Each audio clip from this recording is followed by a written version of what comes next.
দুঃখের বিষয় যে আমাদের এরকম মানুষ আমাদের সাথে বুঝতেই পারছেন এটা কোনো ব্যাংক কর্মী বা আধিকারিকদের মঞ্চ নয়, আমাদের সাধারণ মানুষের মঞ্চ যে ব্যাংক বাঁচানোর মঞ্চ। এর মধ্যে আমরা অত্যন্ত গুরুত্বপূর্ণ কতগুলো ইস্যু আমরা তুলেছি এবং তাদের যা সমস্যা আছে একটি নাগরিক মঞ্চে যা যা কর্মসূচি আছে আমরা সমস্ত কর্মসূচিতে অংশগ্রহণ করি।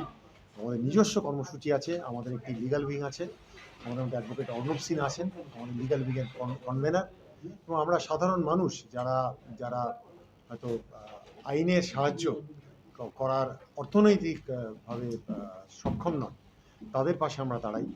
একই সাথে আমরা আইনি পরামর্শ দিই এবং আমাদের বহু অ্যাডভোকেট আছেন, অনেক নামকরা অ্যাডভোকেট বিনা পারিশ্রমিকে আমাদের মঞ্চের সাথে কাজ করে। এছাড়াও আমাদের যারা মানুষ কোনো অসুস্থ মানুষ তার রুগী তাদের পাশেও আমাদের মঞ্চ যেরকম দাঁড়াচ্ছে। বিভিন্ন সামাজিক ইস্যু নিয়ে আমরা রাস্তায় রয়েছি এবং আবার বলছি যে আমরা মনে করি যে ব্যাংকিং ব্যবস্থা দেশের হৃৎপিণ্ড।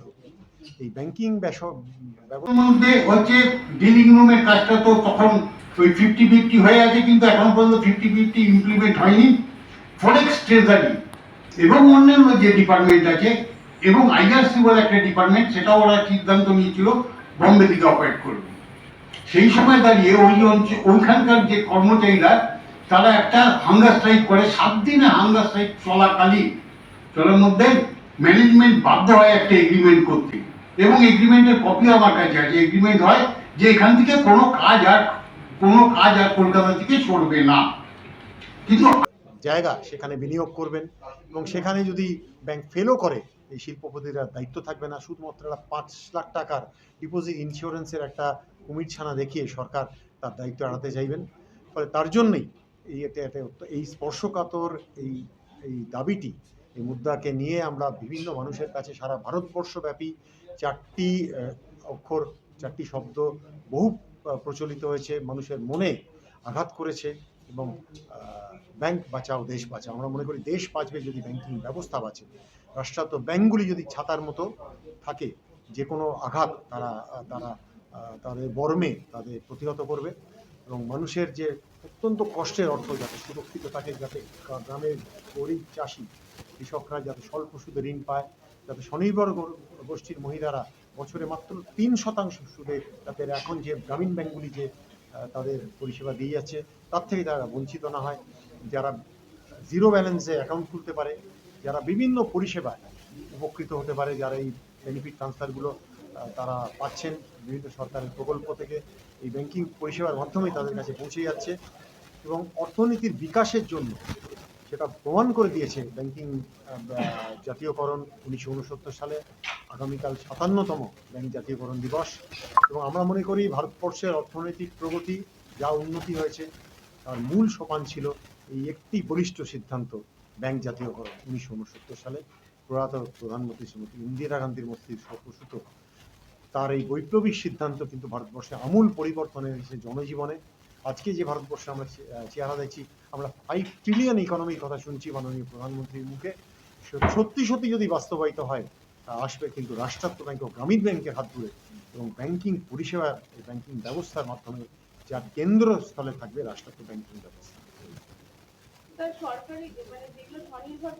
পায় সেই স্বনির্ভর গোষ্ঠী, বিশেষ করে স্বনির্ভর গোষ্ঠী মহিলারা যারা যুক্ত, আজকে আমরা উইমেন এম্পাওয়ারমেন্টের কথা বলি, এটা কিন্তু বাস্তব হয়েছে। এই স্বনির্ভর গোষ্ঠীগুলি লক্ষ লক্ষ গোষ্ঠী আছে এবং তাদের অধিকাংশই কিন্তু রাষ্ট্রায়ত্ত ব্যাংক বা গ্রামীণ ব্যাংকের অধীনে তাদের থেকে লোন নিয়ে কাজ করছে। আজকে আপনি যদি কোনো সরকারের প্রকল্প বলেন, যে কোনো আজকে কেন্দ্রীয় সরকারের প্রকল্পর 96% রূপায়িত হচ্ছে আজকে রাষ্ট্রায়ত্ত ব্যাংকের মাধ্যমে।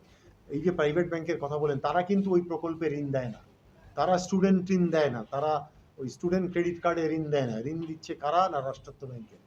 ফলে যে কোনো পরিষেবা, যে কেন্দ্রীয় সরকারের এতগুলি পরিষেবা রয়েছে, সে একের পর এক যে প্রধানমন্ত্রী যে যোজনাগুলি রয়েছে, আপনি পরিসংখ্যান গিয়ে দেখবেন, সে জনধন অ্যাকাউন্ট থেকে শুরু করে আজকে যে কোনো পরিসংখ্যানের 95 থেকে 99% কিন্তু রাষ্ট্রায়ত্ত ব্যাংকের মাধ্যমে এটা বাস্তবায়িত হচ্ছে। তার মানে কি, যে প্রকল্পগুলো গরিব মানুষের কাছে যাচ্ছে, প্রান্তিক মানুষের কাছে যাচ্ছে, তার মূল কাণ্ডারি হচ্ছে রাষ্ট্রায়ত্ত ব্যাংক, গ্রামীণ ব্যাংক। এটাই আমার এটা পুরো সারা দেহ টুকরো টুকরো করে কয়েক কাছে চুল হাতে ধরিয়ে দিচ্ছে ব্যাংক।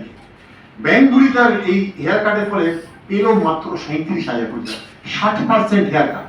মানে আমার অনাদায়ী ঋণের মধ্যে হচ্ছে ডিলিং রুমের কাজটা তো তখন ওই 50-50 হয়ে আছে, কিন্তু এখন পর্যন্ত 50-50 ইমপ্লিমেন্ট হয়নি।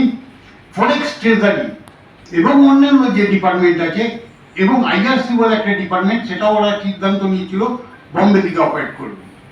সেই সময় দাঁড়িয়ে ওইখানকার যে কর্মচারীরা তারা একটা হাঙ্গার স্ট্রাইক করে, 7 দিনে হাঙ্গার স্ট্রাইক চলার মধ্যে ম্যানেজমেন্ট বাধ্য হয় একটা এগ্রিমেন্ট করতে, এবং এগ্রিমেন্টের কপি আমার কাছে আছে। এগ্রিমেন্ট হয় যে এখান থেকে কোনো কাজ আর কলকাতা থেকে সরবে না। কিন্তু আনফর্চুনেটলি দেখা যাচ্ছে যে এই ম্যানেজমেন্ট কিন্তু একটার পর একটা কাজ নিয়ে যাচ্ছে। আরেকটা ব্যাপার হচ্ছে যে সিজিবিও, সেন্ট্রাল গ্লোবাল ব্যাক অফিস, আগে কি হতো যে ফরেন স্টেট ব্যাংকের আপনারা জানেন প্রচুর ফরেন সেন্টারে প্রচুর ব্রাঞ্চ আছে, তাদের যে ব্যাক অফিসগুলো আছে, বিভিন্ন সরকারি হাসপাতালে বা প্রাইভেটে যারা তাদের পাশে আমরা দাঁড়াচ্ছি। আমরা গত বছর বন্যায় হাওড়া অন্তাব্রকে আমরা ত্রাণ সামগ্রী, আমাদের সীমিত সামর্থ্য নিয়ে আমরা তাদের পাশে ত্রাণ নিয়ে গেছি। বহু মানুষকে আমরা ত্রাণ সামগ্রী পৌঁছে দিয়েছি, এবং আরও সাধারণ মানুষের যা যা ইস্যু আছে, আমরা যখন ঝাড়গ্রামে যখন কোনো একটি প্রেগনেন্ট হাতিকে বিশ্রীভাবে শলাটা প্রথিত করে মারা হলো অন্তঃসত্ত্বা হাতিকে, তার জন্য আমরা রাস্তায় নেমেছি। আমরা বলেছিলাম ঝাড়গ্রাম কি আর্যিকর, ঘটনাটি এক। যেভাবে আগামীকাল যে আমাদের দ্বিতীয় বর্ষ